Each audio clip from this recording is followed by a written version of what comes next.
Wow, this is such a pleasure for me to be here moderating this amazing panel with some of the most amazing women I have spoken with in a very long time. I'd like to talk about your journey, starting with Gabriela. In 2017, there was this huge drought in Africa, in the Horn of Africa. So I went with a delegation of Save the Children. And we were in the north of Kenya, in the Turkana area, which is the origin of humankind, because our oldest human fossils were being found there, so we all originate from this place. And what I saw there changed me profoundly, because I witnessed what I was reading and experiencing, which is I saw mass screening for children for malnutrition. I saw mothers that had to dig holes in dry riverbeds for 8 hours to get a little bit of water like this. They are ranchers like me. They live on their livestock. All their livestock had perished, so they couldn't trade, they couldn't feed themselves. It was affecting 20 million people were in the risk of famine. Those are Second World War numbers. So I asked Save the Children for the number that we needed to cover them through the drought that was calculated to be around 8 months. And the number that they told me was $600,600. That was like the number. And I remember being in Nairobi, and I bought 6 bracelets, 6 Kenyan bracelets, one for each 100 grand that I had to collect. And it was very important for me because it gave me the power to really, everyone can find a way of how to do. If you have a bakery, whatever your medium is, you can always use this medium and this platform for good. And I think that the ultimate luxury actually is to be able to give. And I had that ability and that power, and it really inspired me.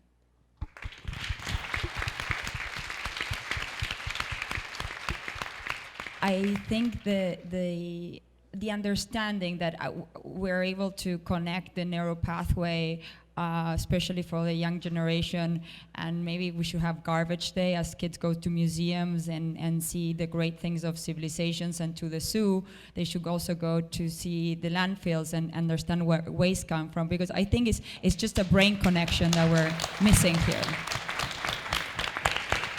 A lot of people don't know that fashion contributes 60% of CO2 emissions and is the number 2 polluter in the world behind oil and gas.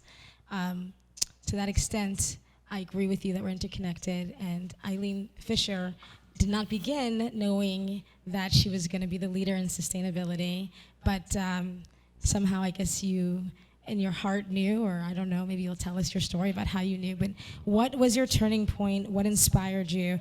After I graduated from University of Illinois, I moved to New York, and I worked in interior design and graphic design for 10 years, and struggled and freelanced and, all kinds of things. Found myself in Japan with a boyfriend who we were working and living together and doing graphics. And I got really inspired when I saw the kimono and just all the simple designs in Japan, the simple aesthetic, the materials, and everything about it just inspired me, the sort of wabi-sabi stuff. But the kimono really stayed with me, that idea that, for over 1,000 years, only one shape, they wore only one shape in Japan. And I thought, what an incredible idea about not wasting. And so I started to think. I had worn a uniform. I'd gone to Catholic school for 12 years, and I'd worn a uniform. So when I was trying to be a designer and look like a designer in New York, I kind of struggled with that, and I remembered, as much as I hated my uniform, sort of longed for the days of wearing a uniform. So I ended up committing to do the boutique show, and I remember that I had $350 in my bank account the day I decided to commit to do that show. I don't know what I was thinking. But it cost $350 to pay for the little section of the booth where I was going to show my clothes. And anyway, the point is somehow I scrambled together my first 4 garments and ended up at the boutique show. Sold a few things, learned a lot. went back to the next boutique show, sold $40,000 worth of clothes, and people stood in line to write orders, and it was a huge, amazing thing for me, and I was like, oh my God, I'm in business. And I kept asking myself this question, what's your purpose? What's your purpose? Writing down what I thought my purpose was. I couldn't figure it out, you know? And I just kept getting these messages, you know, just show up, something like that. Just, you know, show up. Okay, what does that mean? Anyway, I'm sitting in my purpose chair the day, so I had come back from this other conference, and I was exhausted, and I was getting ready to go and for my 2-hour introduction. And I remember sitting in that chair, and I just bolted up in the chair. And it was like, oh my God, the conference, that's what I have to do. So I went upstairs. I wasn't tired anymore. I went upstairs, I packed my bag for the 4 whole days and stayed at the conference the whole time. And at the end, I remember realizing like, I'm the leader of this company with my name on it, you know? And it's like this revelation, you know? And I remember saying, the woman who was heading the workshop, organized the whole thing, she turned to me and she said, you know, so are we going to make this commitment? Are we going to make this commitment to being a 100% sustainable company? And I remember looking around and going like, I guess that's me. Yes, yes, we're going to do it, you know? We're not there, we're still not perfect. But making that commitment, it's like we have come so far, you know, from 5 years ago when that conference was, you know, to where we are. So, you know, sometimes it's good to make a bold commitment, even if somewhere you know it's just not possible. You just try anyway, and that moves you forward. My vision for the future is that women are out in the world equally, both in business and in government and everywhere in the world. And I think when you listen to all of the women up here today, you get just a taste of what would be different if women just took their equal place in the world. Thank you. How did you come to the fashion industry and find early success?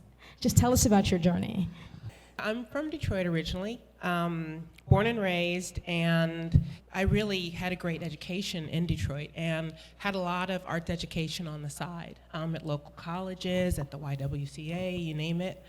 And went to a wonderful high school, which was an all-city school that we had to test into. And that's where I discovered fashion design. I was in an AP program. I thought I'd go to a liberal arts college, maybe become an architect. I wanted to do something creative, but I thought I had to do something very serious and structured. And I took a few classes in the fashion department on the side, and a teacher thought I had promise and said, you know, you should check out Parsons School of Design. They have a great program for high school students in the summers, and you can go and see if you like it. And I got a scholarship to go for a summer when I was 16, and it really opened my eyes to this industry. And, you know, there have been roadblocks, but I'm not the kind of person who focuses on roadblocks. It's like, okay, you know, if there's a roadblock here, I'm going to go around this way, or I'm going to go around that way. And you know, we as women in this industry, we're not always taken seriously when it comes to, you know, getting financing, when it comes to making decisions, even within my own company. The second time I had, you know, financial partners, and they really didn't want me making any financial decisions, you know, and a lot of the overall decisions for the company were made by men. And a lot of times I wouldn't agree. But I didn't control the purse strings. And I think, you know, having our own financial freedom is incredibly important, because when we look at decisions we make about, you know, the people who work with us and how we're represented in the world, and, you know, when we're selecting supply chain and all these decisions that need to be made, our voices need to be heard. What I want to be a part of is sort of bridging, you know, communities and creating opportunities for native Detroiters. The group that I'm a part of, Isaac, it's an organization that is building a responsibly or sustainably built factory and we're apprenticing and training people in the sewing arts, but we're also offering opportunities for real career paths within the industry. So we're attracting all the latest technologies so that we can truly, have a lower carbon footprint and offer a state-of-the-art facility for people who wish to produce clothing in the United States. And I believe that if we get back to making things with our own hands, and we know people who are making things, and we're being creative, and it will give us a different appreciation for things, and we'll need less things and greater quality, and we'll have a different kind of attachment to the things that we do choose to buy and make a part of our lives. So I want to kind of spread that message in Detroit and create opportunities for youth and for people who need economic independence. Thinking back on where I came from and how I started, it was a place that was filled with innocence, and it was a garden. It was a small garden, huge in my mind, and it was my grandmother's, and that's where I grew up. It's where I did my homework. It's where I came back from school and played with my friends, humans and otherwise plants. Why did you leave medical school? Why did I leave my grandmother passed away, and on that day I decided to leave. It was a decision that was made on a whim. It was the third course of organic chemistry, and I sat there wondering how I would make an impact. It was also a time where I was volunteering in the hospital, and I found that my empathy got in the way of my scientific inquiry, the curiosity for science, and the curiosity for the human body, and the curiosity for the human soul won over the body, as it were. And so I left medicine for architecture, and still looking for that spirituality in building and growing. Material ecology basically asks, how can we consider everything artificial in our environment, products, wearables, buildings, cities, so across scales, across applications, across problem contexts, and place these products in the context of ecology. Ecology is the science, as you know, that defines the relationships between organisms and their environments, or organisms and other organisms. And unfortunately, the world of matter, the man-made world, or woman-made world, is one that is built, it's not grown. And so what we do at our lab at MIT is consider new ways, new technologies, new techniques to make products across scales that are either informed by nature, or engineered by nature, or involve engineering nature herself. We'd love to completely obliterate plastics altogether from the planet, so that's definitely a very, very important part of my mission going forward. And in that context, just another example of another material, we work with a lot of biomaterials, so biomaterials that are made of the most abundant biopolymers on our planet, such as cellulose and chitin, that comes from shrimp shells and other crustaceans, as well as pectin, that we can find in the skins of apples and oranges. And so we develop, again, new technologies that enable us to use very old materials in very new ways to augment nature, and again, to move from building to growing, and from nurturing to naturing. How long does it take for plastics to leave the environment? How long? To disintegrate, to go away. Interestingly, styrofoam, I just learned, is one of the most friendliest forms of foam. So it doesn't actually leave the environment. And the current statistics, I believe, as of yesterday, are all living organisms on planet Earth, humans and otherwise, all kingdoms of life are by 2050 will ingest plastics. We don't have a long time to live on this planet. So I don't think our granddaughters will have the opportunity to live here, unfortunately, unless we make a very, very immediate commitment to ecology. And sustainability is very different than ecology. I love the Peter Eisenman quote, I'm not interested in sustainability, who wants a sustainable marriage? One that involves keeping the status quo, but we want to grow, we want to evolve, we want to adapt, we want to respond. And so that shift from thinking about sustainability to thinking about ecology, from thinking about building and weaving to thinking about growing, is one that is very, very timely. What is your vision for the future? Make nature the sole consumer.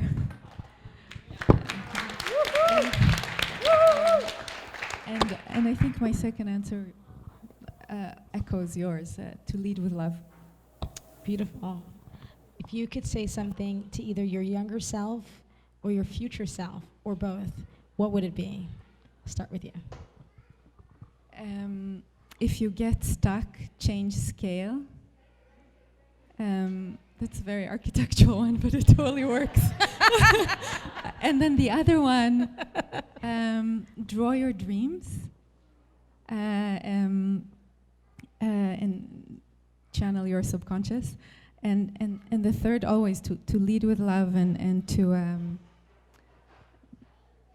I wish we could make empathy a kind of a course, but to lead with love. And is that what you would say to your future self? To my future self, I would say, jump. Yeah. What was the turning point in your life that led you to start Mission? My friend got breast cancer 5 years ago, and she was having a double mastectomy, and I was on an ad campaign on West Side Highway, and the client is saying, I'm not sure about the size of the button, and it was for a campaign up in Times Square. Buttons up there. I don't really care about the size of the button myself, but we live, I'm in the industry, I can't say anything. I had a muzzle on my mouth, wasn't allowed to say anything. But I just knew my friend's having a double mastectomy. Is she going to be okay? That's all I cared about. And that was on the Friday. And on the Sunday, I woke up early in the morning, really worried about my friend. Is she going to make it? Is it going to come back? Is she going to survive? And then I thought, I want to make a change in my life. I can't do this anymore. It has no meaning for me. What do I love? I love magazines. Print is not dead. It's very much alive. It's how you do it. It's what you put on those pages that make it relevant. And I came up with the idea of doing the first ever fashion philanthropic media company called Mission, and our tagline is for fashion, for beauty, for good. I cold called everybody. I cut from Eileen Fisher to Gabriela Hearst. I just emailed all these people because I'm very much of the motto, I don't care, actually. And if you don't ask, you don't get. And it seems to be working. We did our first event at the top of the Boom Boom Rooms. I knew I had a business plan. The plan was we come out twice a year on a specific cause with the intention to give money back to that specific cause. Women was the first one. The second issue was environment. The third one just came out. It's here tonight. It's the youth issue. We've put a transgender on the cover. Why not? For me, it was about breaking boundaries, breaking down any preconceptions. I really want to change the publishing industry as much as I can and be really disruptive, and not in an American safe way, but in a very English guerrilla anarchy way. But we're a public charity, so we kind of hopefully will get away with doing good in a very rebellious way. And our first fundraiser was the top of the standard, the Boom Boom Rooms, because I really wanted to do something there. And at this point, we'd not raised a penny because I had no idea how to do that. So I just got hold of the guys at the Boom Boom Rooms, and I just said to them, you need to throw us a party, and here's why. So I've just been very cocky about it. And because it's with the intention to always do good, to give back, to do events that give back. Being an entrepreneur, doing a business on your own, is the most insanely hard thing you've ever done in your whole bloody life. No one tells you that. And Joey called me back 6 minutes later and said, you know what? We're going to absorb all costs for the night. Just go ahead and do an incredible event. And I burst out crying. I've had early menopause for the last 3 years. It's just been like every 5 minutes I'm crying, because the kindness that people have shown me from just winging it and asking and guessing and figuring it out. And as these guys are saying, you go through brick walls in front of you, I go under it, around it, over it, just making headway to do it. So that's what I started. That was this is my mad journey that I'm on, and I love it. So.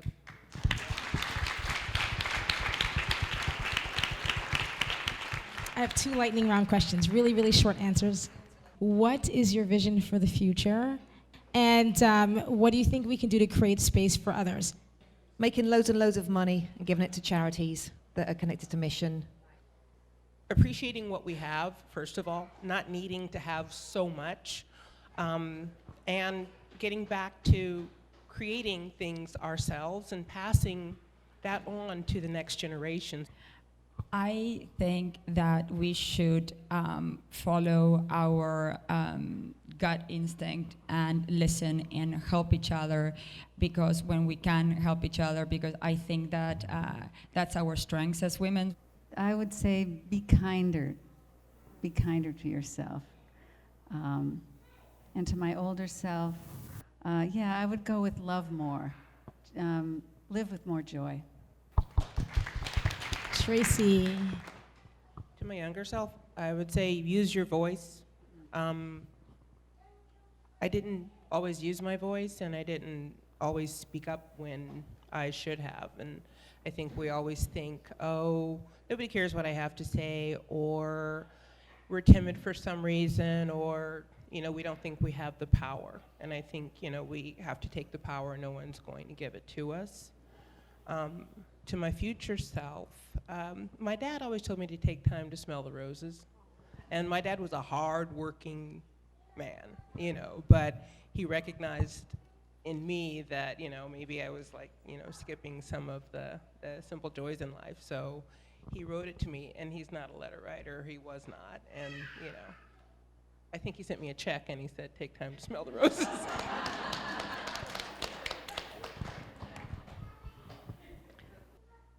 Don't listen to everyone else that's in your way that's trying to stop you. Just keep going. Go lead with your gut. And my younger self, what the bloody hell were you thinking? Thank you.